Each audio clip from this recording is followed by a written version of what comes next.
Prime Minister is back in Banaras, his constituency. He's got to be spending the next few hours there even as we speak. The Prime Minister is on the dais, and right now you also have the Union Agriculture Minister speaking. And look at the kind of response the Prime Minister already is getting. Now, clearly, there are a lot of questions being asked about what happened in Uttar Pradesh. You also see Yogi Adityanath on the dais and Shivraj Singh Chauhan, the Union Agriculture Minister, also addressing the crowds. Now, this is for the very first time since the Prime Minister has taken oath as the Prime Minister that you have him in his constituency. His first engagement in Kashi that is currently underway, what you see on your screens, is essentially with the farmers, the Annadata. He's attending a Kisan Sammelan. The Prime Minister here is going to be releasing the 17th installment of the Pradhan Mantri Kisan Samman Nidhi. Now this amounts to over 20,000 crore, and the figure that we are talking of the Labharti or the beneficiaries is close to a 92.6 million. These are farmers across the country who will be getting this DBT or a direct benefit transfer to their accounts. Now this, if you recall, was also the very first file that was cleared when he assumed charge this time around, and you had an NDA government taking place. The Prime Minister's next stop in the next few hours is going to be the Kashi Vishwanath Temple. On the extreme right of your screens, you're also looking at images that are coming in from the Dashashwamedh Ghat, where again the Prime Minister is going to be spending some time, will also be taking part in the Ganga Aarti there, close to about 7. So it's a significant big day, not just for the fact that you have the Pradhan Mantri in his own constituency for the very first time since he took oath again for the third time, but also because of a lot that has gone vis-a-vis Uttar Pradesh. You have seen significant reverses for the BJP in Uttar Pradesh, where it has come down to a 33, and the SP has touched a 37, the Congress 6. More importantly, another thing that a lot of people ask when you go down on ground zero is what really has gone wrong this time. There has been a lot of talk of inflation, of mehengai, of berozgari. Did the BJP not factor all these issues? Or the entire social engineering by Akhilesh Yadav and the Congress in particular, where they call this the PDF formula, that has been able to trump the BJP in the Hindi heartland of Uttar Pradesh. Yogi Adityanath is also on the dais right now. He's speaking live. We'll cut across to the Prime Minister the moment he begins to speak. And like I said, in the next few hours, what the Pradhan Mantri says or does will also tell you on the road ahead for Banaras. I have Adeep joining us first up, before we also get you more reactions that have come in from all political quarters there. And Adeep is right at that very venue where you have Yogi Adityanath speaking right now, where the Prime Minister will also be on the dais in just the next few minutes. Adeep, what is it? What is it that you've heard from people? You know, a lot of people there who've come in are Labhartis. There is that special connect that Kashi holds for Prime Minister. You know, he's visited his constituency multiple times. You've seen a significant makeover. But in spite of that, the question people asking, Adeep, is that why did Banaras let down Narendra Modi?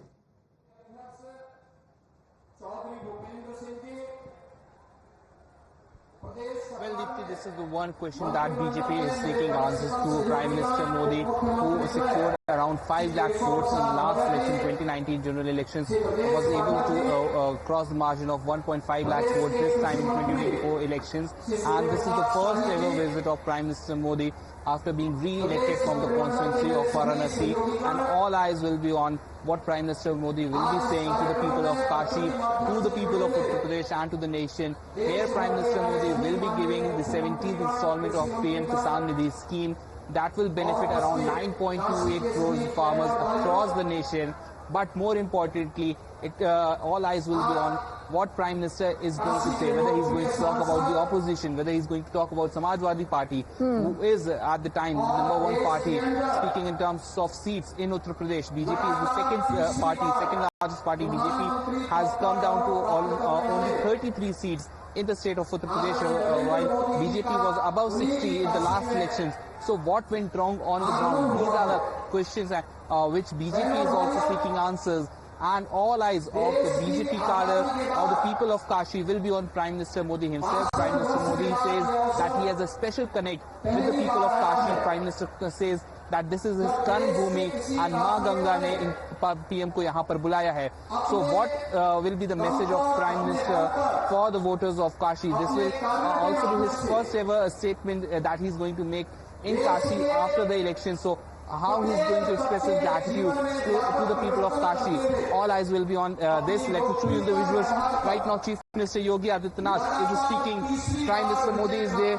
And after CM has finished with his speech, Prime Minister Modi will be releasing the 17th installment of the Kisan Samman Nidhi, and after which Prime Minister will be speaking with the people of Kashi, with the people of Uttar Pradesh. Back to you, Deepti. All right, Adeep, for the moment, thank you for getting us that quick insight, and clearly, you are our best eyes and ears on the ground, and we will be touching base with you a little later also as the day progresses. But for the moment, what Adeep just mentioned, let's push that point a little further. What is the Prime Minister's connect with Banaras? What is it that Kashi means for Prime Minister Modi? Now, if you recall, in that big super exclusive interview that he gave to Times Now, he spoke about the fact that why is that such strong connect that he feels with Kashi? And he says it's just like my mother. Listen in to what the Prime Minister said.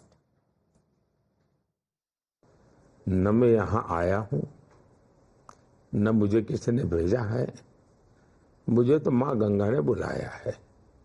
ऐसा मैंने 2014 में कहा था कि उस समय मैंने कहा था कि माँ गंगा ने मुझे बुलाया है। आज मुझे लगता है कि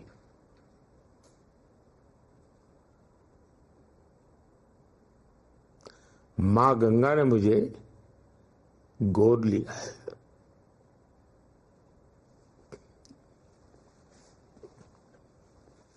तो अभी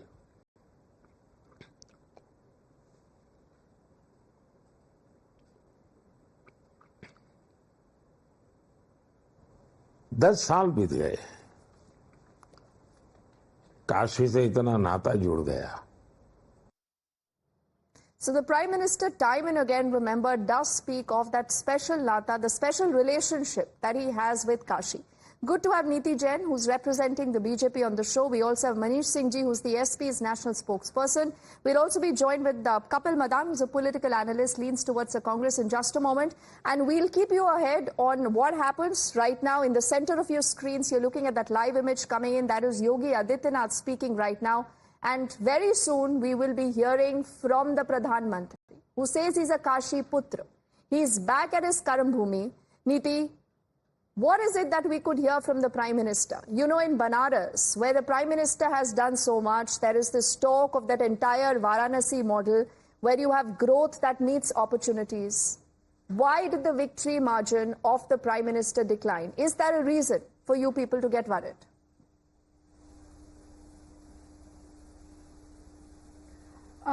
So I think the work that we have done in UP, that is what we stand by. But across UP this time, the BJP has suffered a loss, and there's no denying that.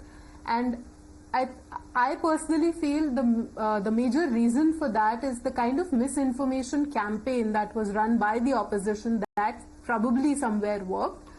But irrespective of that, like you said, the Varanasi model or the kind of work that Modi ji has done in Banaras, there is, I think, 11,500 crore of investment simply in tourism. Then there are development projects of more than 45,000 crores that have been done in the past 10 years. And there is more that Modi ji intends to do in Banaras. So the kind of development that Banaras has seen under Modi ji, I think that is unprecedented. The reasons, I think the party as a whole, we are evaluating, we will evaluate, because that is what we do. We fought to win, but considering we have faced a certain setback, we will figure out the reasons for that, but that does not limit Modi ji to do what he intends to do. And the development work in Banaras and in UP across country also is something that we have said we will do, and we will continue to do the same. Absolutely. So I don't think, Neeti, there is any debate in that there is going to be that continuum that will be maintained in all the development work that you have seen in Banaras.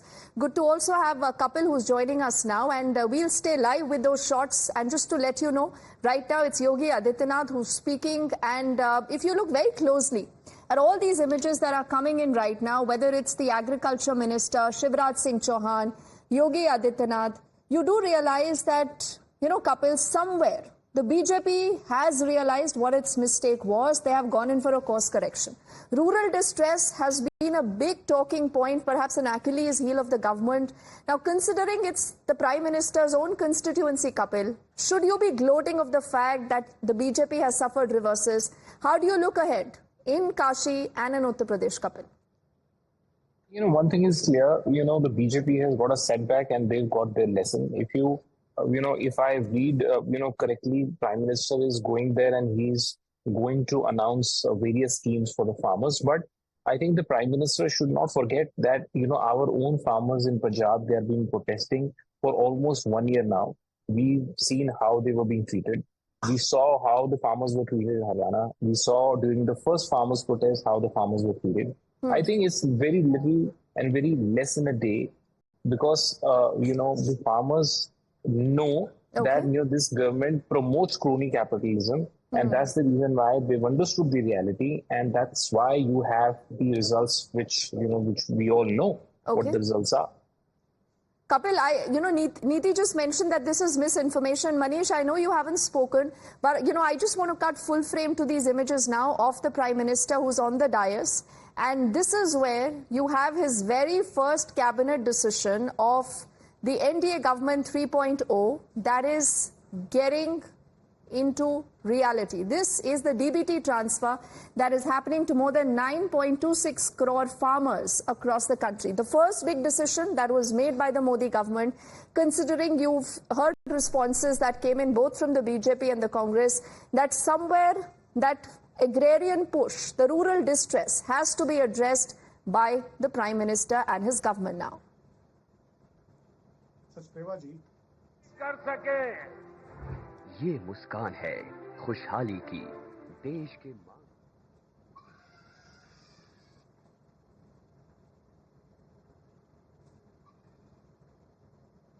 Watching the entire coverage of the Prime Minister's first big visit to Banaras since he has taken oath for the third consecutive time. Right now, you're looking at a significant decision that is being implemented by the NDA government. That is about farmers, about the Kisans and the DBT that now has been released for these farmers. Before we hit a break, Neeti made a comment, Manish ji, कि बहुत miss information, बहुत गलत जानकारी आप लोगों ने लोगों में भ्रम फैलाया है, डर फैलाया है कि संविधान बदल दिया जाएगा, आरक्षण बदल दिया जाएगा, आरक्षण को खत्म किया जाएगा। क्या आपको लगता है कि बार बार वही फेक न्यूज फैलाकर, जैसे बीजेपी कहती है, आप उत्तर प्रदेश पर काबिज रह पाएंगे? और माकूल सवाल किया है। भारतीय जनता पार्टी जिस चाल चरित्र और चेहरे की बात करती है, भारतीय जनता पार्टी का छोटा नेता हो या बड़ा नेता हो, उसकी पहली ट्रेनिंग यही होती है कि कैसे हम जनता में झूठ को फैलाएं और कैसे हम भ्रम उत्पन्न करें। भारतीय जनता पार्टी जो हमारे ऊपर आरोप लगाती है, उसी के लिए भारतीय जनता पार्टी जानी जाती है। हम लोगों ने अगर संविधान खतरे में है तो इस बात को हम लोगों ने बाकायदे पुख्ता सबूत के साथ जनता के सामने पेश किया। जब लल्लू सिंह जी जो अयोध्या के उम्मीदवार थे भारतीय जनता पार्टी के, उन्होंने स्पष्ट तौर पर कहा कि 400 सीटें हमें इस बात के लिए चाहिए कि हमको संविधान बदलना है। लेकिन मनीष जी, आपको याद होगा कि तमाम बीजेपी नेता, लल्लू सिंह जी ने जो कहा वो सही बात है आपकी, Niti will respond to that, but I also do remember JP Nadda saying that this is complete falsehood. Multiple BJP netas, even the Prime Minister said कि कोई भी हाथ नहीं लगा सकता है संविधान को, कॉन्स्टिट्यूशन को। तो ये बात भी तो सही है ना?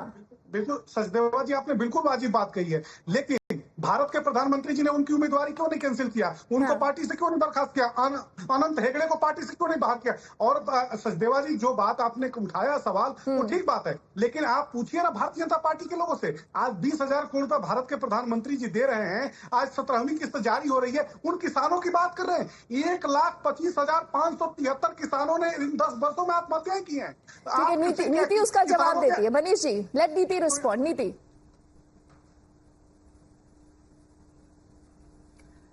this is the kind of misinformation that I was talking about. They have fought an entire election on the plank of such misinformation that they have been spreading, and that is, you cannot sustain what has been done. आप जो भी बात कर रहे हैं, आप काम की बात करिए ना। हम लोगों ने जितना काम करा है पिछले 10 सालों में, हम तो सिर्फ वही लेकर गए थे। हमने तो नहीं बोला था कि हम लोगों ने ना झूठ बोला था, और आप जहां तक कॉन्स्टिट्यूशन बदलने की बात कर रहे हैं, पिछले 10 साल से for the past 10 years the BJP government was in full majority. We could have done it if we wanted to do it. That was never the intention. Okay, so the BJP maintains nothing like that is happening. The Prime Minister is on the dais. So Manish ji and Neeti, with your permission, let's quickly dip across and listen in to his very first address to his Kashi visit. Anandiben Patel,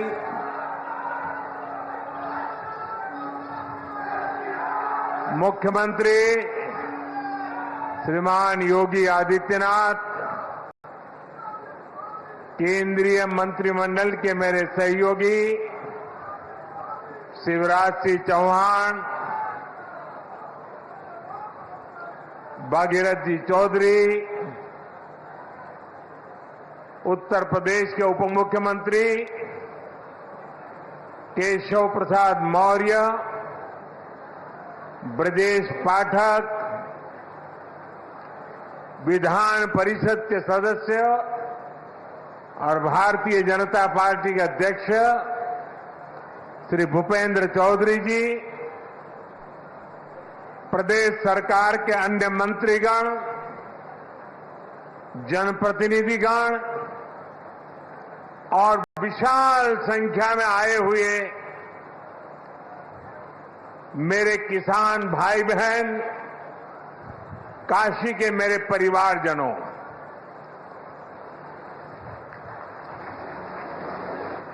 चुनाव जीतने के बाद आज हम पहली बार Banaras oil है.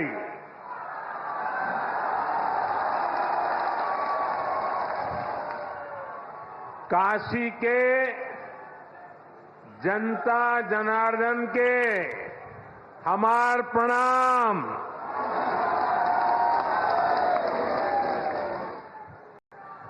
बाबा विश्वनाथ और मां गंगा के आशीर्वाद से काशी वासियों के असीम स्नेह से मुझे तीसरी बार देश का प्रधान सेवक बनने का सौभाग्य मिला है. काशी के लोगों ने मुझे लगातार तीसरी बार अपना प्रतिनिधि चुनकर धन्य कर दिया है.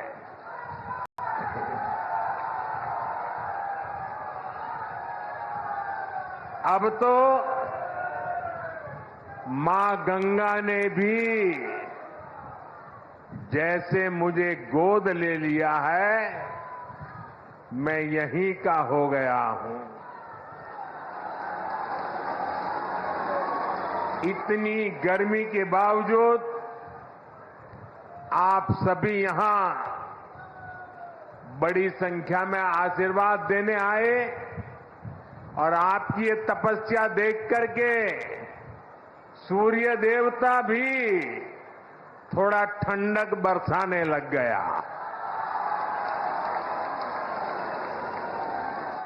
मैं आपका आभारी हूं, मैं आपका ऋणी हूं. साथियों, भारत में 18वीं लोकसभा के लिए हुआ ये चुनाव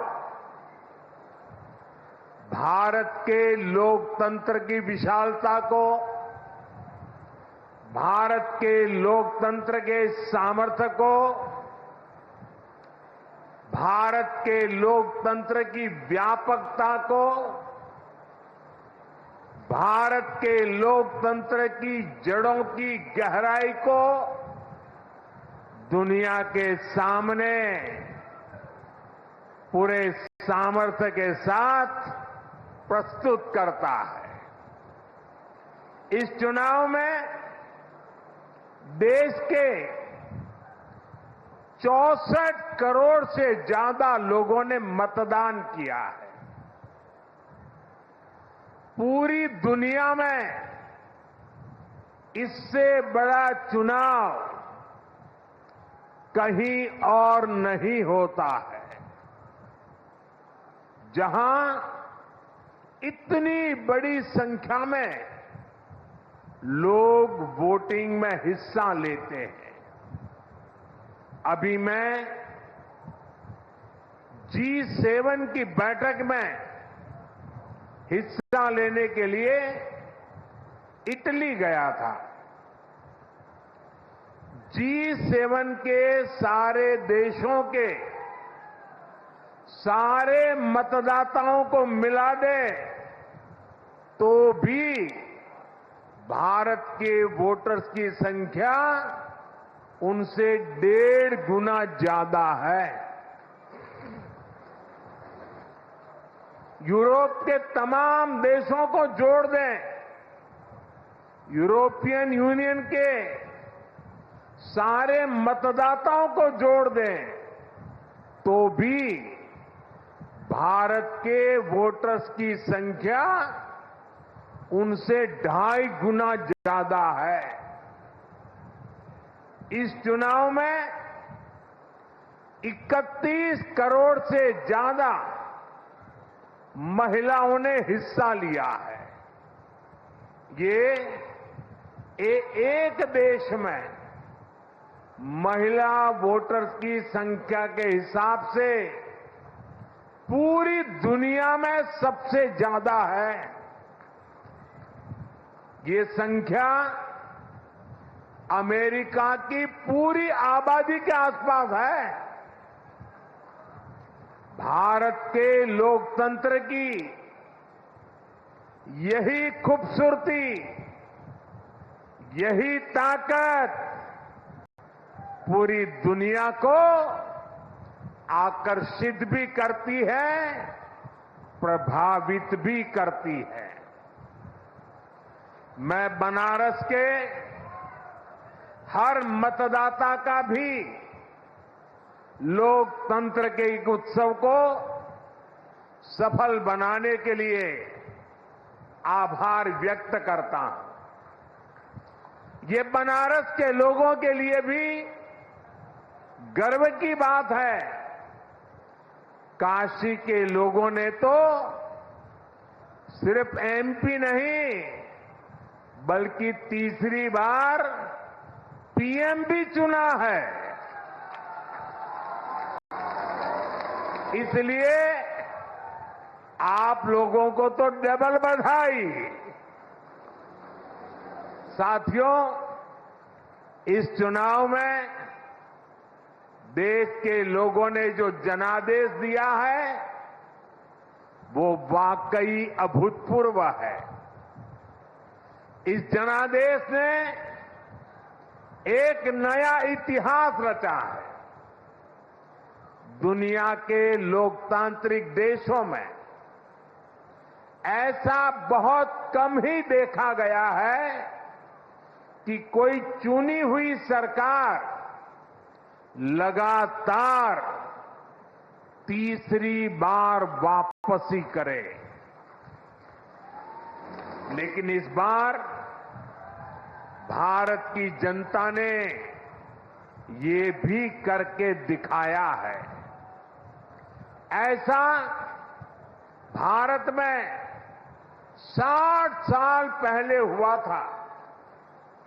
तब से भारत में किसी सरकार ने इस तरह हैट्रिक नहीं लगाई थी। आपने ये सौभाग्य हमें दिया, अपने सेवक मोदी को दिया। भारत जैसे देश में जहां युवा आकांक्षा इतनी बड़ी है, जहां जनता के अथाह सपने हैं, वहां लोग अगर किसी सरकार को 10 साल के काम के बाद फिर सेवा का अवसर देते हैं तो ये बहुत बड़ी विक्ट्री है, बहुत बड़ा विजय है। और बहुत बड़ा विश्वास है। आपका ये विश्वास मेरी बहुत बड़ी पूंजी है। आपका ये विश्वास मुझे लगातार आपकी सेवा के लिए, देश को नई ऊंचाई पर पहुंचाने के लिए कड़ी मेहनत करने की प्रेरणा देता है। मैं दिन रात ऐसे ही मेहनत करूंगा आपके सपनों को पूरा करने के लिए, आपके संकल्पों को पूरा करने के लिए मैं हर प्रयास करूंगा। साथियों, मैंने किसान, नौजवान, नारी शक्ति और गरीब, इन्हें विकसित भारत का मजबूत स्तंभ माना है। अपने तीसरे कार्यकाल की शुरुआत मैंने इन्हीं के सशक्तिकरण से की है। सरकार बनते ही सबसे पहला फैसला किसान और गरीब परिवारों से जुड़ा फैसला लिया गया है। देश भर में गरीब परिवारों के लिए 3 करोड़ नए घर बनाने हो या फिर पीएम किसान सम्मान निधि को आगे बढ़ाना हो, ये फैसले करोड़ों करोड़ों लोगों की मदद करेंगे। आज का ये कार्यक्रम भी विकसित भारत के इसी रास्ते को सशक्त करने वाला है। आज इस खास कार्यक्रम में काशी के साथ साथ काशी से ही देश के गांवों के लोग जुड़े हैं। करोड़ों किसान हमारे साथ जुड़े हुए हैं और ये सारे हमारे किसान माताएं, भाई बहनें आज इस कार्यक्रम की शोभा बढ़ा रहे हैं। मैं अपनी काशी से हिंदुस्तान के कोने कोने में, गांव गांव में आज टेक्नोलॉजी से जुड़े हुए सभी किसान भाई बहनों का, देश के नागरिकों का अभिवादन करता हूं। थोड़ी देर पहले ही देश भर के करोड़ों किसानों के बैंक खाते में पीएम किसान सम्मान निधि के 20,000 करोड़ रुपए पहुंचे हैं। आज 3 करोड़ बहनों को लखपति दीदी बनाने की तरफ भी बहुत बड़ा कदम उठाया गया है। कृषि सखी के रूप में बहनों की नई भूमिका उन्हें सम्मान और आय के नए साधन दोनों सुनिश्चित करेंगे। मैं अपने सभी किसान परिवारों को, माताओं बहनों को बहुत बहुत शुभकामनाएं देता हूं। साथियों, पीएम किसान सम्मान निधि आज दुनिया की सबसे बड़ी डायरेक्ट बेनिफिट ट्रांसफर स्कीम बन चुका है। अभी तक देश के करोड़ों किसान परिवारों के बैंक खाते में 3.25 लाख करोड़ रुपए जमा हो चुके हैं। यहां वाराणसी जिले के किसानों के खाते में भी 700 करोड़ रुपए जमा हुए हैं। मुझे खुशी है कि पीएम किसान सम्मान निधि में सही लाभार्थी तक लाभ पहुंचाने के लिए टेक्नोलॉजी का बेहतर इस्तेमाल हुआ है। कुछ महीने पहले ही विकसित भारत संकल्प यात्रा के दौरान भी 1 करोड़ से अधिक किसान इस योजना से जुड़े हैं। सरकार ने पीएम किसान सम्मान निधि का लाभ पाने के लिए कई नियमों को भी सरल किया है। जब सही नीयत होती है, सेवा की भावना होती है, तो ऐसे ही तेजी से किसान हित के, जनहित के काम होता है। भाई और बहनों, 21वीं सदी के भारत को दुनिया की तीसरी बड़ी आर्थिक ताकत बनाने में पूरी कृषि व्यवस्था की बड़ी भूमिका है।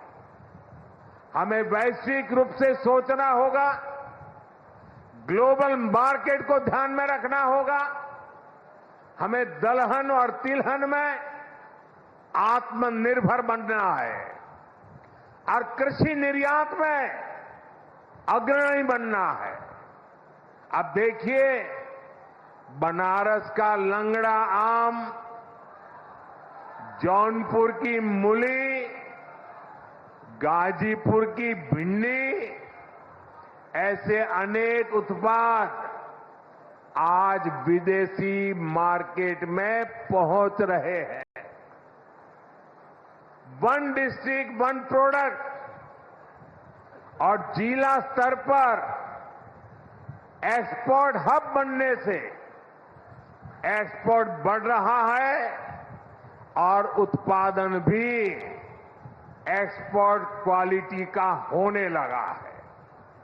अब हमें पैकेज फूड के ग्लोबल मार्केट में देश को नई ऊंचाई पर ले जाना है और मेरा तो सपना है कि दुनिया की हर डाइनिंग टेबल पर भारत का कोई न कोई खाद्यान्न या फूड प्रोडक्ट होना ही चाहिए।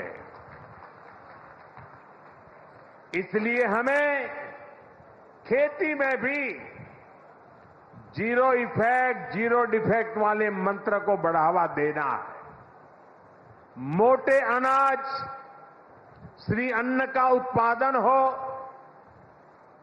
औषधीय गुण वाली फसल हो या फिर प्राकृतिक खेती की तरफ बढ़ना हो, पीएम किसान समृद्धि केंद्रों के माध्यम से किसानों के लिए एक बड़ा सपोर्ट सिस्टम विकसित किया जा रहा है। भाई और बहनों, यहां इतनी बड़ी संख्या में हमारी माताएं बहनें उपस्थित हैं। माताओं बहनों के बिना खेती की कल्पना भी असंभव है।